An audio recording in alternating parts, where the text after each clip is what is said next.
Morgan wasn't a fan of Valentine's Day, but when her best friend begged her to attend a rooftop party, she couldn't say no.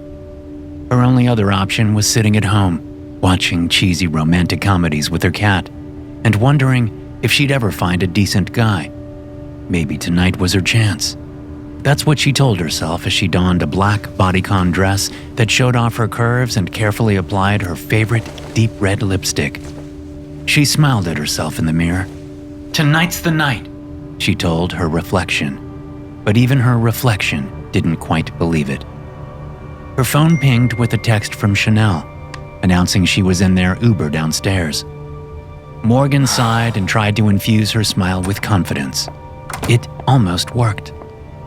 She hurried into the hallway, throwing a quick smile at her neighbor with the yapping dog. The elevator ride sped her downstairs, where her friend waited in the Uber. Chanel was her usual bubbly self, chatting animatedly during their ride through the city. Morgan was slightly distracted by the giant diamonds on her friend's neck. Chanel noticed her stare and smiled. "They're great, aren't they? Are they real? Of course they are!" Morgan stared at the stones. They glittered in the moonlight, streaming through the windows. "Did you just win the lottery or something?" Like Morgan, Chanel was a grade school teacher. While they both loved teaching, it wasn't exactly a lucrative career. And while Chanel had expensive taste, she was usually careful with her money, often buying secondhand and looking for a good sale. She rarely bought anything unless it was at least 30% off the regular price. And even if that necklace was 50% off, it would still cost more than a year's salary. Chanel shrugged, as if she didn't struggle with money as much as Morgan did, although Morgan knew that was false. "I thought I would treat myself. It's a special occasion after all." "Valentine's Day?" Skepticism leaked from Morgan's words. "This one is going to be extra special. I just know it." Chanel's eyes glittered like the diamonds on her neck. Morgan simply nodded, not wanting to dampen her friend's sparkle. "But make sure you leave by midnight, okay?" Morgan frowned. "Why is that? Aren't we leaving together?" "Not if I can help it."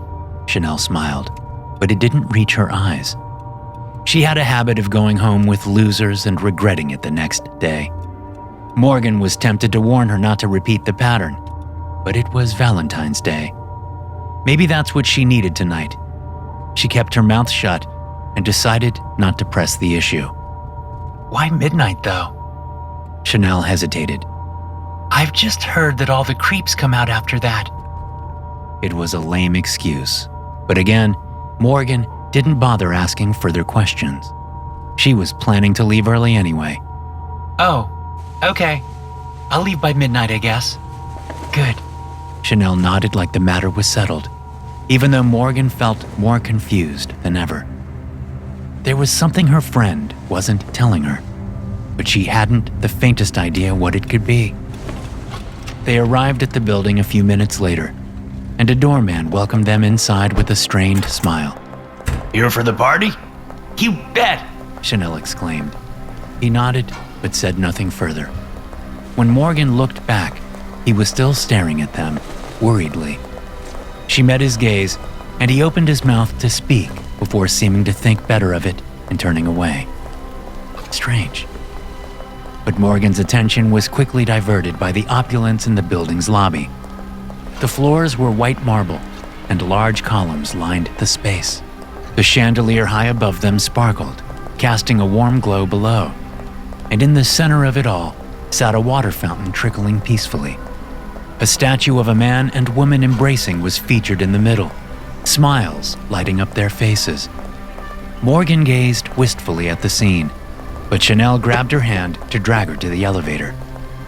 "How did you hear about this party again?" Morgan gaped at her friend. Chanel smiled and shrugged. "From a friend." Morgan raised her eyebrows. Chanel had rich friends? She'd never mentioned them before. But if this is what the lobby looked like, she was eager to get to the actual party. When the elevator dinged and they stepped onto the rooftop, she wasn't disappointed. The space was huge and featured a bar at either end, a swimming pool, and a hot tub in the middle. All this was surrounded by grassy areas with lawn chairs and tables, cozy nooks and crannies, and semi-hidden sofas for a semblance of privacy.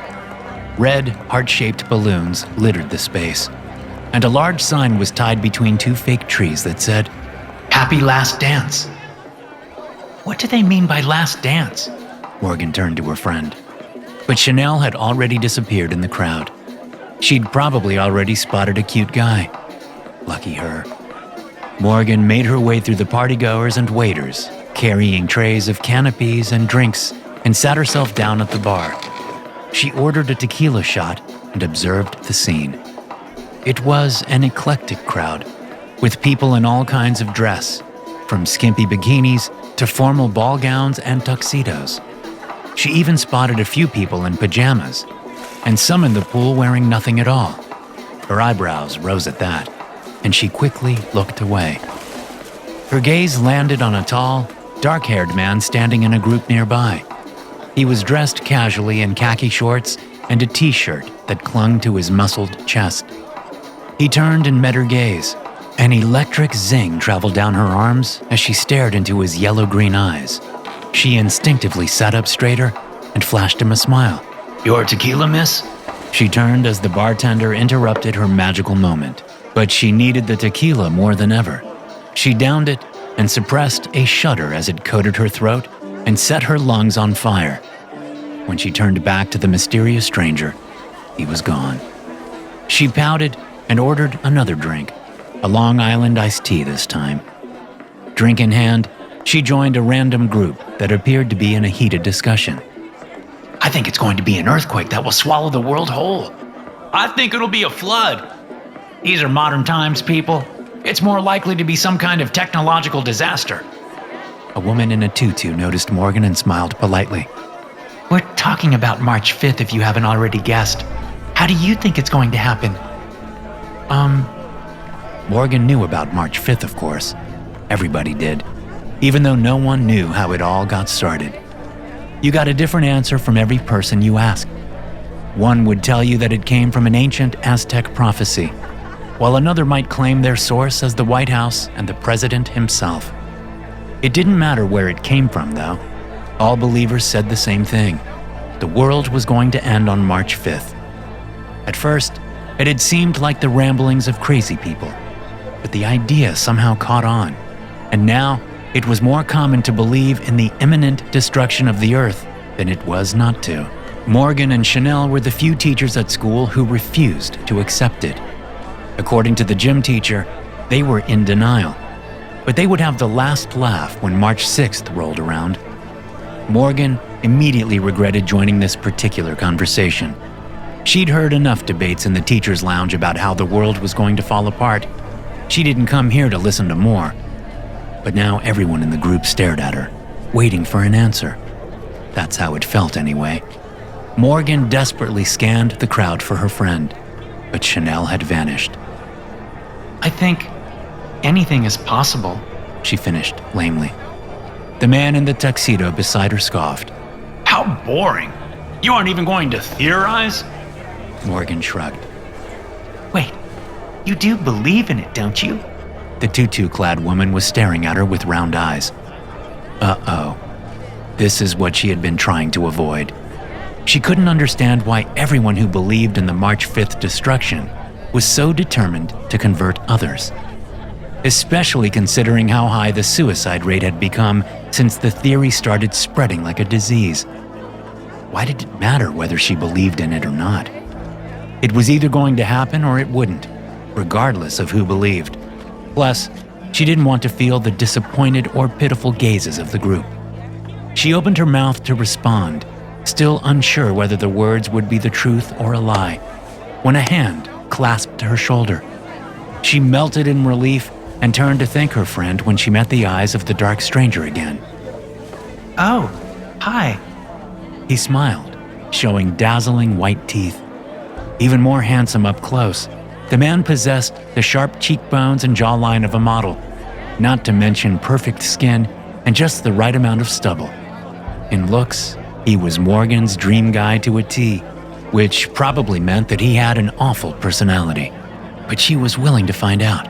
I'm Dante, and you are? Yours. The word almost fell from Morgan's lips, but she caught herself just in time. She cleared her throat. Morgan, nice to meet you. He clasped her hand in his, and sparks shot through her fingers. His eyes widened, and she knew that he felt it too. Do you want to go somewhere and talk? She nodded, not trusting herself to speak. He kept her hand in his and led her to a quiet alcove with a love seat overlooking the city view. The air was filled with a gentle breeze and the promise of something new and exciting. So, what do you do for work? I'm just a grade school teacher. Morgan loved her job, but it was hardly impressive. She liked to get the whole work conversation over with as quickly as possible. She expected Dante to gloss over her reply, but he didn't. His eyes widened and he smiled. Wow, that's amazing. I'm sure your students love you. Morgan hesitated, trying to decipher his intentions. He seemed genuine, but it could be a front. However, she couldn't help the smile and blush that formed on her face. Thank you. That's very sweet. What do you do? I mean it. Teachers are incredibly important. He gazed into her eyes, and her heart melted. She believed him. He waited for her to reply, and when she didn't, he answered her question. I work at a non-profit animal sanctuary. Morgan's jaw dropped. That was the last thing she expected. With that face and body, she thought he was definitely a model or actor or something. I've always had a soft spot for animals, and I hate to see them hurt. Many people treat them like trash, and I try to show them that not all humans are scum. We actually have a baby beaver right now. Do you want to see it? He pulled out his phone as Morgan nodded vigorously. Was this it? Had Morgan finally met her man? The longer they talked, the more excited she became. Unlike other attractive men she dated, Dante was intelligent and funny, and he liked cats. They slowly drifted towards each other throughout the conversation until she was practically in his lap. She was no longer aware of the crowd surrounding them or the speakers pumping out the latest hits. It was just her and Dante, alone in their own little world, one that, she hoped, was going to last much longer than the few weeks they supposedly had left. Morgan had been on plenty of dates in her 28 years, but she felt more connected to Dante than she had to anyone, even her college boyfriend of 3 years. Midnight came and went, and Morgan remained on the couch with Dante, oblivious to the time. They talked about everything from childhoods to celebrity crushes to their most embarrassing moments. The only thing that never came up was the future. She didn't dare ask him about his plans for the next few years, but she was already dreaming about their future together. They would have the cutest kids. She was picturing their sweet little faces when Dante leaned forward and rested a hand on her knee. She suddenly realized that she had no idea what he'd been saying. Will you? His gaze was so earnest, so full of hope, that she couldn't help but say yes, even though she had no idea what she was agreeing to. It didn't matter. She would do anything as long as he was there. Of course. He smiled and leaned in to kiss her.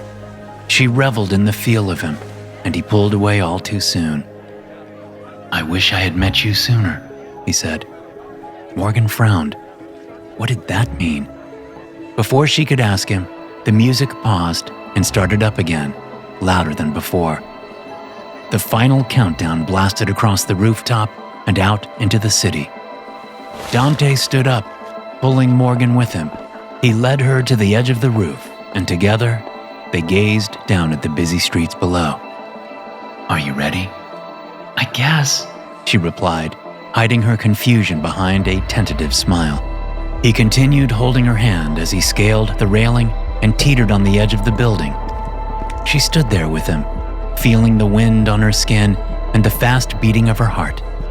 Dante flashed her another smile, and suddenly something felt very, very wrong. Her brain struggled through the fog of alcohol and lovesick sleep. What was she doing? Morgan shook her head and carefully pulled her hand from his. She wasn't afraid of heights, but also wasn't comfortable standing on the edge of a 30-story building, even if Dante held her hand. She trusted him, but not that much. His mouth moved, but she couldn't hear the words as she returned to the other side of the railing. The music blasted even louder, and she was tempted to cover her ears as the lyrics pounded into her head. We're leaving together, but still it's farewell. She suddenly felt nauseous, and every pore in her body signaled danger. Desperate to get away, she gestured for Dante to join her, trying to convey her need to run from that rooftop.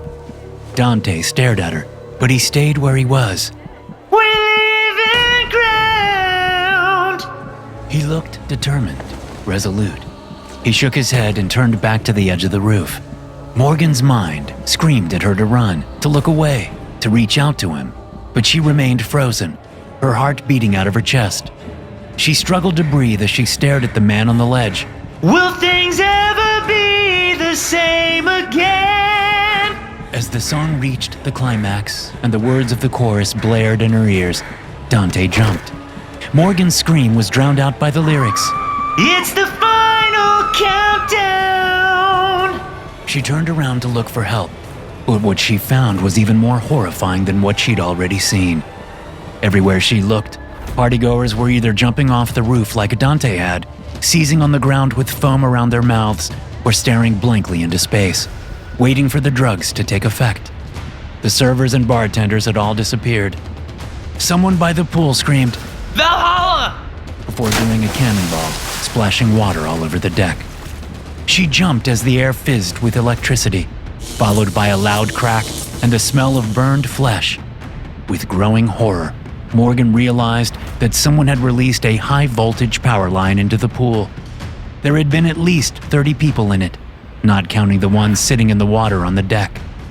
Although Morgan saw this, she went into shock. She must have fallen asleep and was having some kind of sick nightmare. Soon, she'd wake up and look into Dante's beautiful eyes. She would go home and recount her night to Chanel, and then remember this night as the time she met her future husband. The best Valentine's Day ever. Everything would be fine. The thought of her friend sparked a new desperation in her. Where was Chanel? She hadn't seen her since they arrived. Had she gone home already? She told Morgan to leave by midnight, so surely she would do the same. It was already 1 o'clock. Morgan's gaze snagged on the sign that she'd noticed when she walked in. Happy Last Dance. And suddenly everything clicked. The group talking about March 5th, the way people partied like it was their last night, without a care in the world. Dante's words. I wish I had met you sooner. This wasn't a Valentine's party. This was a suicide party. And with a sinking feeling, Morgan realized that Chanel had known all along. No, no, no, no. Morgan kept repeating the word as she searched the bodies for her friend. The music suddenly stopped, and she was left with the silence of the dead and dying.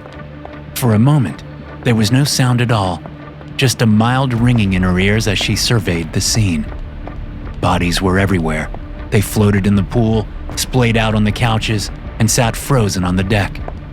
Morgan carefully picked her way through them, making sure not to step in any of the puddles. She met the stony stares of people who had been so alive mere moments ago. The woman with the tutu had a smile on her face as she drifted by on a pool float. Morgan had never even asked her name. She found Chanel in a secluded corner of the rooftop near a copse of fake palm trees. She was lying on a couch, her fingers still curled around her empty cup. A group of strangers surrounded her, all holding their own cups. Some of them had liquid dribbling from their chins. She wanted to wipe it away, but didn't dare touch it. Her fingers found Chanel's neck, checking for a pulse, but she already knew her friend was gone. She grabbed her hand, not yet cold, and wept bitterly. The diamonds around Chanel's neck still glittered, even though her eyes did not. Morgan cursed herself for not being there, for not seeing the signs. When did Chanel start believing in the end of the world? She'd never said anything. She certainly never indicated that she was planning suicide before the supposed catastrophe. Why did she bring her to the party? Morgan wanted to scream at her friend, but she knew why. Chanel wanted to be with her one last time. She wanted to feel the excitement of going to a party together before she stopped going to them forever. To her credit, she had tried to spare Morgan. She told her to leave by midnight. It wasn't her fault that Morgan had gotten so wrapped up in Dante that she forgot the time. Dante. A fresh wave of pain doused Morgan as she thought of the man she had momentarily seen a future with. Those beautiful eyes, that chiseled jawline, and the brilliant mind beneath his dark curly hair, shattered into pieces on the cement below. Sirens sounded in the distance, and she knew they were coming here. His body would be collected soon, along with all the others. She didn't dare look over the edge where he had fallen.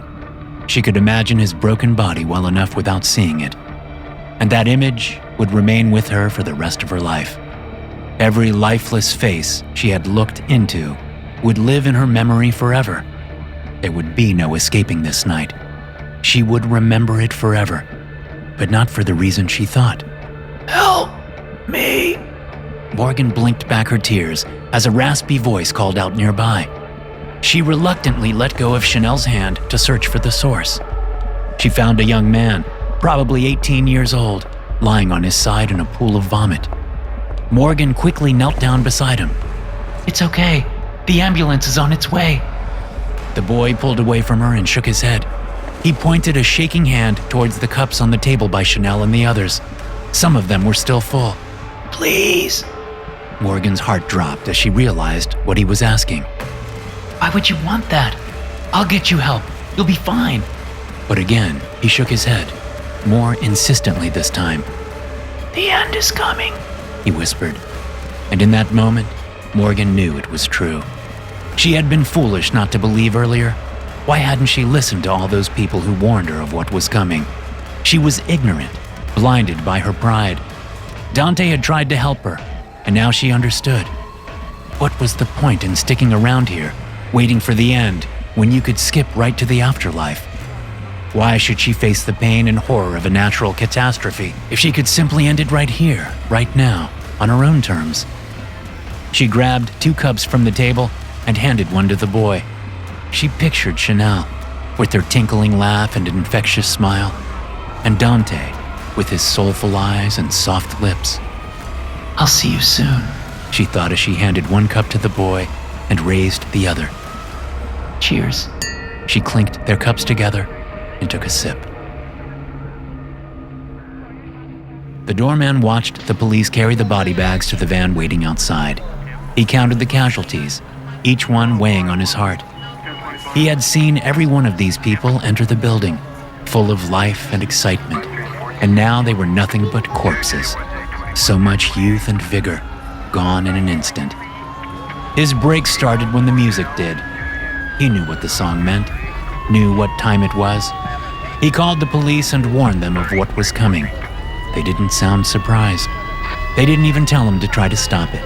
They told him to stay where he was, and he did. He looked away from the windows to avoid seeing any of the jumpers. Even with his eyes closed, he couldn't deny reality. The bodies were piled into the van, and another one was called for. 2 policemen set down the body they were holding, and the body bag slipped open to reveal the woman's face. He remembered her from earlier. She had come in with her friend. Unlike many of the others, she didn't look determined, but merely curious. He almost said something to her. They had locked eyes, and he wanted to tell her not to do it, but he kept silent, and now she was gone. March 5th would come and go, but none of these people would be here to see it. They'd had their last dance, and there would be no more. SCP-3519 is a memetic contagion spread through media and word of mouth, causing individuals to adopt an unshakable belief that the world will end on March 5th, 2019, and that suicide before this date is not only justified but desirable. Though the specifics of the predicted apocalypse vary widely, ranging from religious and astronomical events to technological collapse, All infected individuals exhibit millenarian behavior, ecstatic conviction, and suicidal ideation. Despite no real evidence or elevated risk of global catastrophe, those fully infected inevitably die by suicide within 40 days of adopting the belief. To hear more stories like this, be sure to hit subscribe and turn notifications on. I'll see you in the next one.